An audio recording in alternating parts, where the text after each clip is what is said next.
순서별 중고 53번째 시간입니다. 오늘 스가랴 9장을 통하여 평화의 왕에 대해서, 만왕의 왕에 대해서, 그리스도의 화평과 심판에 대해서 변론해 보도록 하겠습니다. 본章 8장과 같이 이 땅에 새로운 시대가 오는데 평화의 왕국의 왕은 그리스도라는 것을 가르쳤는데요. 그런데 예수님은 이제 그리스도로 그 왕으로 오실 때 낙이 타고 오신다고 말씀을 하셨지요. 그 말씀하신 것은 주님은 겸손함과 평화의 왕이라는 뜻인데 심판주 예수님 된다는 사실을 알아야 된다는 것입니다. 세상을 심판하고 새 시대가 온다는 사실인데 이걸 지금 누가 모르는 것입니까? 지금 육족 유대인들이 이스라엘 백성들이 이걸 모르는 것이죠. 그래서 성경은 전체를 이해를 해야 되는데 이 장도 낙이 타고 온다는 말씀은 알았지만은 세상을 심판하고 난 다음에 새로운 평화 시대가 온다는 사실을 모르고 있으니까 예수님을 구세로 영접하지도 못했고 또 그 시대 바로 그리스도 왕국이 이루어지는 줄 알고 있었다 이 말이거든요. 그렇지만 하나님의 말씀은 그렇게 되어 있지 않다는 사실을 여기 말씀하신다. 그래서 심판주 예수님에 대한 역사는 모르고 있었던 것이다. 그렇지만은 예수님은 초림과 재림의 역사가 있고 난 다음에 이 시대에 평화의 시대가 온다는 사실을 말씀한 것이다. 이렇게 볼 수 있습니다. 1절에서 4절입니다. 여호와의 말씀의 경고가 하늘과 땅에 임하여 다메섹에 머물리니 세상 사람과 이스라엘 모든 지파에는 여호와를 부르러 봄이니라. 그 적경된 하늘에도 임하겠고 두루와 시도는 넓은 지하가 있으니 그들에게도 임하리라. 두루는 자기를 위하여 보장을 건축하며 은을 티끌같이 정금을 거리에 진같이 쌓았은즉 주께서 그를 쫓아내시며 거의 바다 전 권세를 치시리니 그가 홀에 삼키울지라. 이것은 이 땅에 새로운 시대가 올 때 예수님은 바로 평화 왕국의 왕이라는 사실을 가르칠 때 이 평화의 왕은 불의한 자의 호화로운 것을 용납하지 않을 것을 말씀하셨죠. 이제 세상을 다스리는 세계 만왕의 왕의 통치하는 시대가 올 때 이방 세력은 다 멸망시키고 당신이 이제 사랑하는 자를 통하여 새 시대를 이룬데 이방 세력은 은금이 아주 티끌같이 많지만 다 소용없고 없어진다 이 말입니다. 새 시대의 백성과 왕족이 다 하나님을 경외하고 왕을 섬기게 되는데 이방 중에 이방은 이제 무신론 유물론 사상의 공산당이 되겠죠. 물론 이제 세상에 심판할 때는 공산당뿐이 아니라 이제 예수님을 믿지 않는 또 구세주를 믿지 않고 하나님을 대적하는 자들은 멸망을 하게 되겠죠. 그래서 이것은 새 시대에 올 때는 바로 이방과 온갖 것이 많다 하더라도 그것은 아무 구원의 소용이 없고 멸망을 당한다는 사실을 말씀하셨죠. 5절에서 8절입니다. 아스골린을 보고 무서워하며 가사도 심히 아파할 것이며 에그로는 그 소망이 수치가 되므로 역시 그러하리라. 가세는 임금이 끊질 것이며 아스골린은 거민이 없을 것이며 아스도에는 잡족이 거하리라. 내가 블레셋 사람의 교만을 끊고 그 입에서 그 피를 그 이스라엘의 그 가죽맛을 제하리니 그도 남아서 우리 하나님께 돌아와서 유대의 한 두목같이 되겠고 예그로는 엽수랑같이 되리라. 내가 내 집을 둘러 진을 쳐서 적군을 막아 거기에 왕래하지 못하게 할 것이라. 포악한 자가 다시는 그 지경으로 지나지 못하리니 이는 내가 눈으로 친히 범인이라. 여기는 이제 완전한 평화가 오는 때 악의 세력과는 이제 평화를 가질 수 없고 악의 세력을 없이 하고 지상 평화가 온다는 사실이죠. 그래서 덮어놓고 평화를 이룬다는 것이 아니고 복음을 전하고 복음을 순종하는 악의 세력들은 멸망을 당한다 이 말입니다. 그래서 아까도 말씀드린 이방 중에 이방은 무신론 유물론의 공산당 사상을 가진 자인데 이자들이 물론 멸망을 당하고 이제는 물론 그 공산국가에서도 택한 백성들을 해결하겠지만 공산당은 대부분 이렇게 멸망할 것을 말씀한 것이고 원수의 이런 악의 세력들은 다 멸망할 수밖에 없다는 것이 세상 심판되는 것을 말씀했죠. 9장 9절입니다. 시온에따라 크게 기뻐할지어다. 예루살렘에 따라 즐거이 부를지어다. 보라 네 왕이 네 개의 말이니 그는 공의로우며 본을 베풀며 겸손하여서 나귀를 나타나니 나귀의 작은 것 곧 나귀 새끼니라. 이 완전 평안국의 지도자를 이렇게 가장 겸손한 자를 상징으로 이렇게 나귀를 탔다. 그래서 평화의 왕이라 이렇게 이제 선지가 예언했죠. 이 말씀을 응할 때는 유대인들이 아주 좋아했죠. 호산나 호산나 이제 구원으로 오시는 그 주님을 영접하는 이런 좋은 이런 시간을 가졌지만은 곧 이 군중들이 나중에는 십자가 못 박는데 앞장서는 이런 군중들로 변했지요. 이 말씀이 이제 응하는 것이 우리가 어디에 있습니까? 요한복음 12장 12절에서 15절을 보면 이 말씀이 그대로 응하는 것을 우리가 볼 수가 있죠. 거기 보면 그 이튿날에는 명절에 온 큰 무리가 예수께서 예루살렘으로 오신 다음을 듣고 종려나무 가지를 가지고 맞으러 나가 이르되 호산나 찬송하리다 주의 이름으로 오시는 이여 곧 이는 이스라엘 왕이시여 하더라. 예수는 한 어린 나귀를 만나서 다시니 이는 기록된 바 시온에 따라 두려워 말라 보라 너희 왕이 나귀 새끼를 타고 오신다 함과 같더라. 그게 이제 스가랴 9장 9절이 요한복음 12장에서 응하는 사실이죠. 여기 그것은 왕을 맞이하는 이러한 종려나무 가지를 들고 이런 것이 이제 재현이 됐는데요. 이런 일들이 이제 언제 또 있겠습니까? 이제 세상을 심판하고 이제는 새 시대 들어갈 때 예수님이 이제 왕으로 만왕의 왕으로 오실 때가 있겠죠. 그때 다시 예수님을 영접하는 일이 있겠죠. 그것이 이제 계시록 7장에 보면 나와 있죠. 그래서 예수님이 이제 초림하실 때는 그래서 이것을 나귀 타고 온다는 사실을 알았기 때문에 이때는 이스라엘 백성들이 이제 좋아했죠. 그렇다 해서 바로 그냥 평화왕국이 오는 줄 알았었죠. 근데 아주 힘없이 시루에 못 박혀 들어가는 걸 보고 실망들을 한 것이죠. 그렇지만은 이 아를 보면 이제 이런 나귀 타고 오는 때도 있지만은 또 화평을 전하는 때가 있지만은 싸워서 이제는 심판을 할 때도 있다는 사실을 알아야 되는데 이걸 알지 못하니까 지금까지도 예수님을 잘 영접하지 못하고 어떤 분인지 알지 못하는 것이죠. 10절입니다.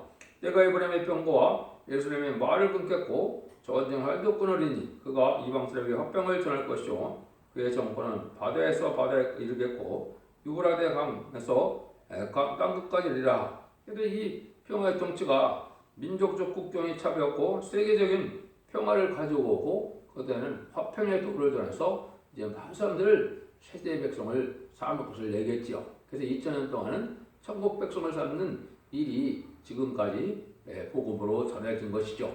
그래서 지금까지는 영웅권 시대이기 때문에 이제는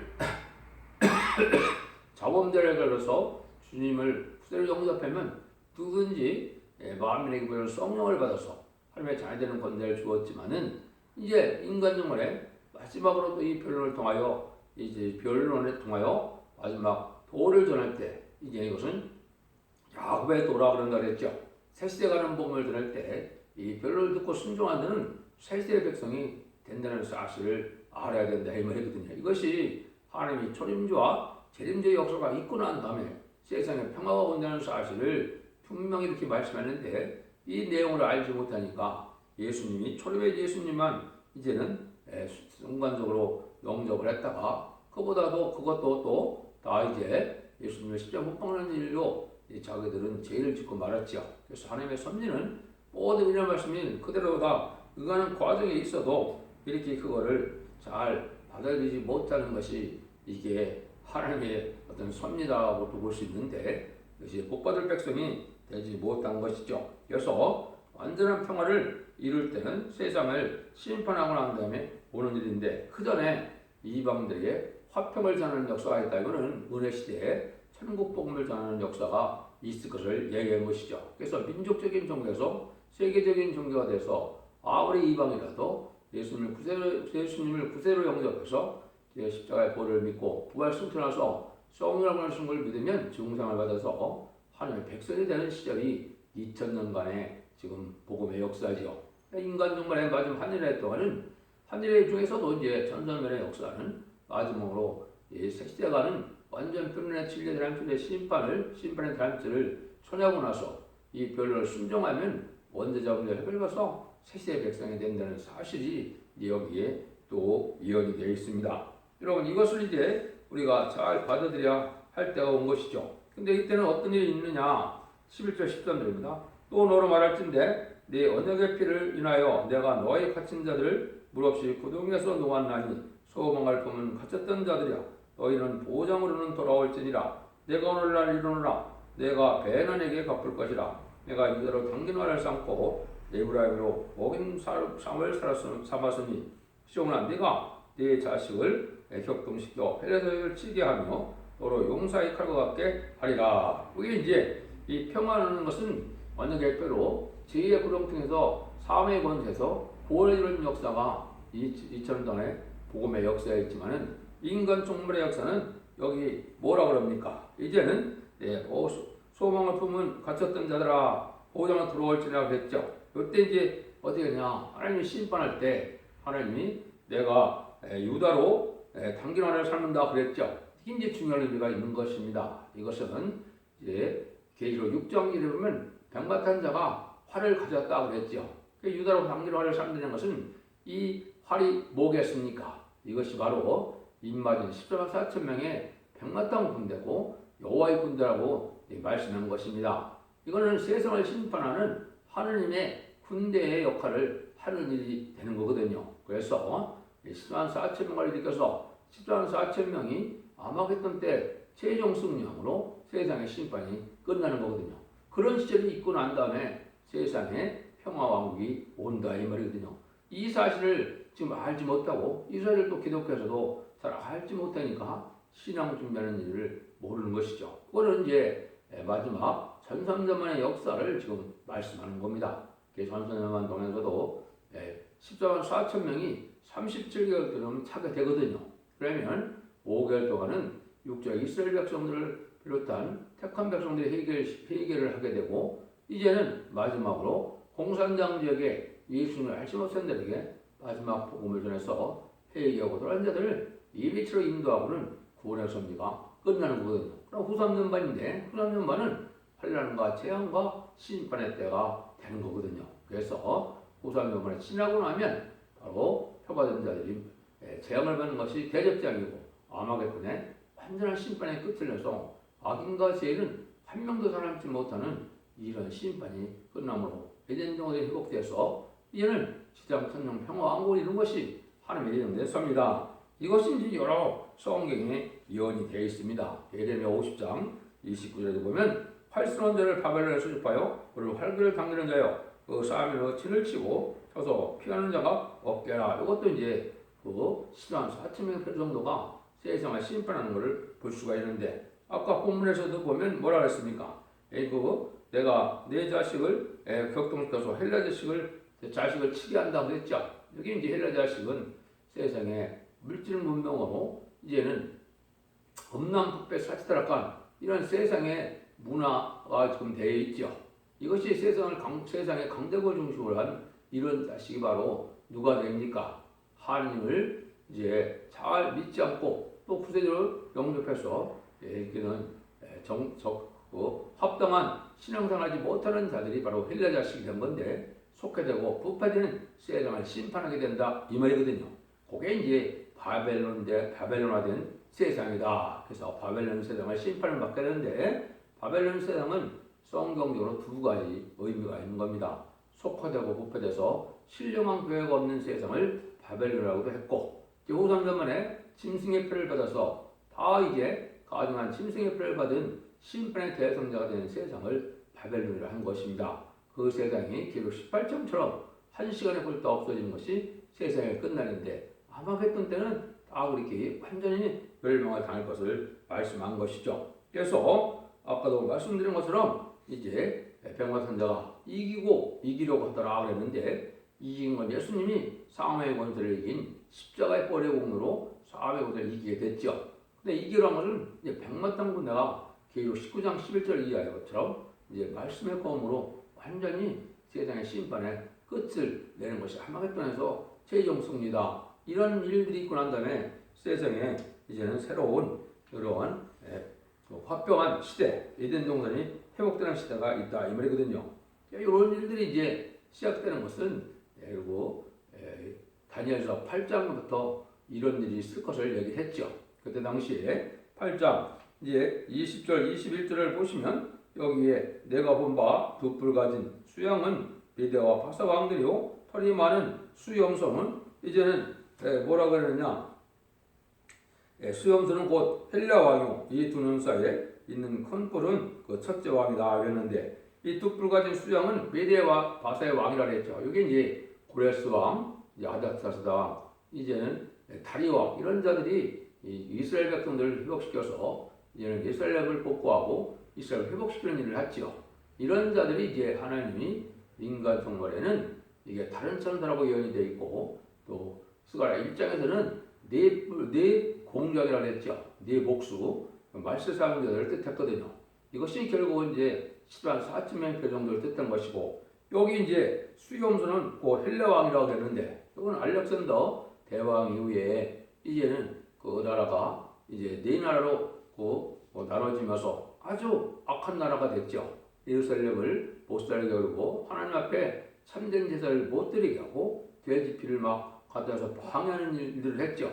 이런 자들이 이제 이것이 스가랴 1장에서는 네 뿌리라고 해서 세상의 강대국으로 유다와 예루살렘을 해치는 뿌리라고 했거든요. 여기에 이제 아까 했듯이 4대 강국이 이제 헬레니즘 문화로 타락하고 부패하는 문화로 이 유대인들을 또 참된 이스라엘을 대적하는 이런 자들이 됐다가 결국은 심판 때 멸망할 세력으로 얘기했는데 이것이 계시록 7장 1절에서는 이제 1절에서 4절까지 보면 네 천사가 등장하죠.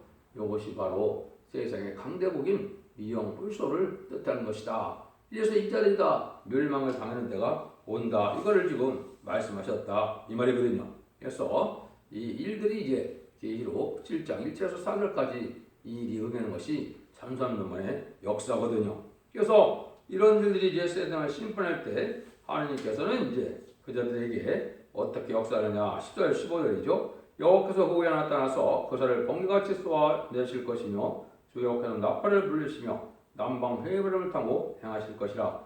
마음의 여호와께서 그들을 구하시니 그들이 원수를 삼키며 물맷돌을 밟을 것이며 그들이 피를 마시고 즐거이 부리기를 술취한 것 같이 한 것인즉 피가 가득한 통이와도 같고 피 묻은 제단 같은 같을 것이라. 그래서 하나님이 이제 참된 해방을 시킨 것은 이 땅에서 마귀의 덱인 악의를 완전히 없애는 심판의 역사를 뜻했거든요. 여기 이제 10만 4천 명이 이제 변화성도가 되어서 이제는 변화 승천하여 이제는 천국에서 왕국 소리를 한 다음에 세상 강림하는 예수님의 만왕의 왕의 백마탄 군대가 되어서 아마겟돈에서 최종 승리함으로 이 말씀이 성취가 되는 것이죠. 그래서 세상은 완전히 심판하고 예정서 회복되는 과정이 오는데 이때는 악인과 죄인이 다 원수가 없는 일로 멸망을 당하기 때문에 아주 피를 많이 흘리게 된다. 이렇게 볼 수 있는 것이죠. 여기에 이제 불가피하게 심판의 환란이 올 수밖에 없는 때인데 인간의 심판의 환란은 이제 앞으로 3번이 있습니다. 남북전쟁을 통하여 한국이 먼저 심판을 받고 3차 대결을 통하여 이제는 미국을 비롯한 자본주의가 심판을 받게 되고 아마겟돈으로 이제 공산당을 비롯한 악의 세력들이 마지막으로 심판받아서 이진동산으로 회복되는 때가 오는 것이 심판의 비밀이거든요. 이런 일들이 이제 앞으로 진행될 것을 얘기하는데 주로 역사는 아마겟돈 때 되어질 일을 말씀하신 것이다. 이렇게 보시면 됩니다. 그래서 하나님이 이러한 과정을 통하여 완전한 새 시대가 오게 될 것을 말씀했습니다. 그래서 성경에는 개국일이 없는 환란, 또 창세일이 없는 환란, 자국이 없는 환란 이렇게 예언된 것이 있거든요. 이 예언은 이제 남북전쟁을 얘기한 것이고 이제는 세상적으로 이제 창세일은 마지막 환란은 어떤 환란입니까? 그것이 바로 이제 3차 대전 후에 아마겟돈 전쟁이 되는 것입니다. 그래서 아마겟돈 전쟁은 전무후무한 마지막 인류 역사의 큰 전쟁이라고 그랬죠. 이것이 이제 성경에 있는 마지막 심판의 환란이다. 그 말씀을 여기에 해서 그 말씀을 읽을 때 원수가 완전히 멸망당할 것을 말씀한 것이죠. 마귀의 세력과 마귀를 따르는 세력들이 다 망하는데 이것이 이제 공산당을 따르는 음녀 정권과 음적 여건이 다 망하게 될 것을 말씀하신 것이다. 이때 보면 이제 16절 17절에요. 이날에 그들은 하나님 여호와께서 그들을 자기 백성의 양떼같이 구원하시니 그들은 멸류관의 보석같이 여호와의 땅에 빛나리로다. 그의 형통함과 그의 아름다움이 어찌 큰지 소년은 복지를 강건하여 저는 새 포도로 그러하리로다. 이 심판이 올 때 하나님의 백성을 이렇게 절대적인 보호와 인도 속에 새 시대의 복을 누리게 되는데 아주 여기 보석같이 빛난다 그랬죠. 여호와 땅에 빛난다. 이것은 이제 14만 4천 명이 입맞은 자들은 이제 세세 왕권을 받게 되기 때문에 계로 12장 3절에도 예언된 것처럼 궁창의 별같이 영을 빛난다 그랬죠. 이렇게 된 것이고 이제 그때 당시 입맞지 못한 이 하늘의 종들은 계시록 6장 13절에 보면 하늘의 별들이 무화나무가 대풍에 들려 서원같이 떨어진같이 땅에 떨어진다 그랬죠. 여기 이제 전사년만 5개월 황충의 난에 피해를 당해서 후 3년 만에 이제는 빠져서 짐승의 피를 가서 완전히 멸망하게 될 것을 말씀한 것이죠. 그래서 여러분들은 마지막 구원의 역사가 바로 곧 있게 될 전산자만의 이 마지막 변론을 통해서 복음을 전하는 역사가 마지막 구원의 역사라는 사실을 여러분들이 염두에 둬야 될 때가 왔다 이 말이죠. 그래서 하나님은 이렇게 화평을 전할 때도 있고 이제는 하나님께서 친히 싸우셔서 심판해서 완전히 원수 세력을 멸망시킬 수도 있다는 사실이 하나님의 공의와 사랑의 역사다. 이걸 여러분들이 미리 하나님의 섭리를 바로 깨닫는 것이 되는 것이죠. 그래서 이제는 하나님이 지금까지는 독생자를 보내셔서 만민이 회개해서 구원받아서 하나님의 백성이 되는 천국 시민 권을 그런 시절이 2000년 동안 진행되고 21세기부터는 이제는 새로운 복음의 역사가 들어서 이제는 원자와 자원들을 해결시키는 역사로 이제는 죽지 않고 세세하고 죽지 않고 변화성사는 마지막 복음의 역사를 하게 될 것을 내는 것이고 그 다음에는 세상을 심판하고 새 시대의 축복을 준다. 이것이 하나님의 이제 마지막 인류 역사의 구원의 비밀이고 심판의 비밀이다. 이렇게 볼 수가 있는 것이죠. 그래서 결론만 말씀드리고 마치도록 하겠습니다. 하나님의 독생자를 보내서 인간을 계속 구원하는 동시에 제세력을 없이하고 새 시대를 이루는 데는 속죄를 받은 자만이 복을 누리는 새 시대라는 것을 가르쳤습니다. 화평을 전하는 이제는 은혜 시대가 있고 환난 시대에는 싸울 때가 있다는 것을 말씀하셔서 끝까지 해결하지 않을 때는 심판하고 예치장 평화왕국이 온다는 사실을 말씀한 겁니다. 여러분들도 하나님의 역사가 이렇게 때가 정경으로 마지막 심판의 역사가 진행될 때가 왔다는 것을 사실을 깨닫고 이해는 말씀을 읽고 듣고 지어서 이해는 죽지 않고 세세하고 죽지 않고 변화성찰하는 떠올라온 하나님의 사랑의 복을 받아서 자선만대에 축복되는 복된 종들과 성도님이 다 되시기를 예수님으로 간절히 축원드립니다. 아멘.